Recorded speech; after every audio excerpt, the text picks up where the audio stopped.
The case for proactive investing. Recent financial upheavals might leave anyone questioning why stocks deserve a second look, especially for the cautious. The answer lies in a fundamental principle. Success in preserving and growing wealth depends less on tolerating uncertainty and more on the effort put into the endeavor. When approached thoughtfully, entering the stock market can feel as routine as parking funds in a savings account or bonds.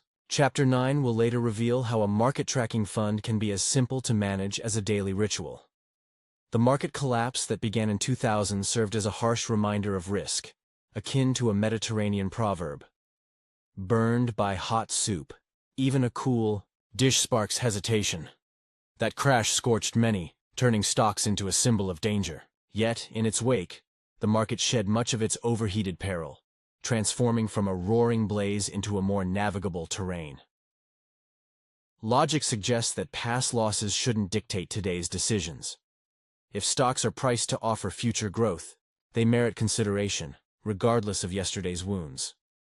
This holds especially true when bonds offer meager returns, casting doubt on their status as a safe harbor. In early 2003, for instance, stocks weren't outrageously overpriced by historical measures, as outlined in Chapter 3. While bonds dangled lackluster yields, clinging to them for safety resembled clutching a flawed lifeline in rough seas. Whether the priority is simplicity or minimal risk, the current environment favors allocating a portion of wealth to stocks. Fortunately, owning stocks has become remarkably accessible for those who value prudence. A disciplined, hands-off approach, consistently investing modest amounts each month, eliminates the need for relentless stock picking. Does familiarity guarantee success? A common pitfall awaits the unwary: the belief that intuitive picks require no effort. In the 1980s and early 90s, a popular mantra emerged: invest in what's known. A renowned fund manager who led a top-performing fund from 1977 to 1990 championed this idea, arguing that everyday observations hold an edge over professional analysis. Noticing a standout product, a thriving store, or a company buzzing with late-night energy could signal opportunity before Wall Street takes note. The logic? Familiarity with what sells gives a head start. This approach has borne fruit for some, and the concept isn't without merit. However, a critical caveat often gets overlooked. Identifying a winner is only the beginning. Thorough analysis, scrutinizing financials and assessing value, must follow. Without this step, even the most beloved company can lead to ruin. History offers stark lessons. In 1999, a celebrity trader famously boasted about buying a burger chain stock simply because it was a daily haunt, ignoring whether the price made sense. Others rushed into online bookstores or trading apps out of loyalty, not logic. Even experts fanned the flames. A tech fund manager, riding a 58.2% annual surge from 1995 to 1999, urged sticking to the familiar and leaning on insider chats until his fund plummeted 73.2% by 2002. Familiarity alone proved a flimsy shield. The trap deepened in retirement plans, where buy what's known twisted into overloading on employer stock. Who better to judge a company than its own workers? Yet, employees at telecom and energy giants discovered that proximity can obscure flaws, inflating confidence without sharpening insight. Research underscores this. Studies from leading universities reveal that familiarity with a subject doesn't prevent overconfidence, dubbed cozy bias. Just as a friendly neighbor might hide troubles, a favored stock can mask weaknesses. Closeness often dulls the urge to dig deeper. Caution demands more than affection. Tools for the steady investor. For those prepared to act deliberately, this is an unprecedented time to build wealth in stocks with minimal friction or cost.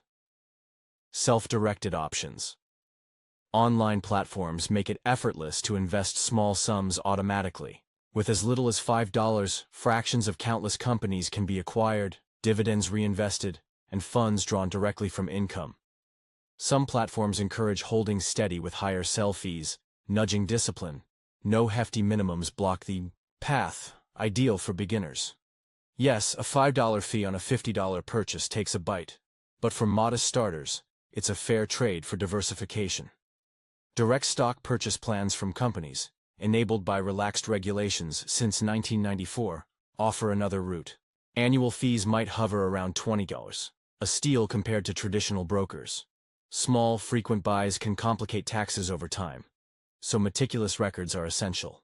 Aiming for 10 to 25 stocks across sectors, as advised in chapters 11, 14, and 15, balances risk without overwhelming effort. Adjustments more than twice yearly, or hours spent monthly signal overcomplication. Consistency, not frenzy, wins. Professional guidance. Discount brokers, financial planners, or full-service advisors provide alternatives. A broker paired with proven principles can anchor a low-maintenance portfolio. For those short on time, hiring expertise is sensible. Just ensure trust and reasonable costs, as detailed in Chapter 10. Hands-off solutions. Mutual funds offer simplicity for the cautious. Affordable, diversified, and managed by experts, they free investors from decision fatigue. Index funds stand out, tracking the market, minimizing stress, and delivering decades of calm growth. Chapter 9 dives deeper into this effortless path. Mastering market swings amid market turbulence, steadiness prevails. The key? Resist the itch to predict the unpredictable. Automating investments, committing fixed amounts at regular intervals, neutralizes emotional traps and preserves calm. Drip investing involves channeling a consistent flow, perhaps $400 monthly, into a chosen mix, regardless of conditions. Funds or brokers can handle this silently, drawing from accounts without disruption. A suggested split: $250 to a U.S. market index, $75 to global stocks, $75 to U.S. bonds. This captures the world's best opportunities without guesswork. When prices fall, the drip buys more shares. When they rise, it secures fewer. This curbs the impulse to chase peaks or flee dips. History validates the method. A $12,000 lump sum in a broad index in 1929 dwindled to $7,223 by 1939, while $100 monthly grew to $15,571. Proof that persistence outshines panic, even in the bleakest times. The ultimate advantage lies in embracing uncertainty. No need to choose between stocks or bonds, tech or healthcare, or the next trend. Owning it all, automatically, turns ignorance into strength. Free from the burden of forecasts, the proactive investor strikes first and wins big.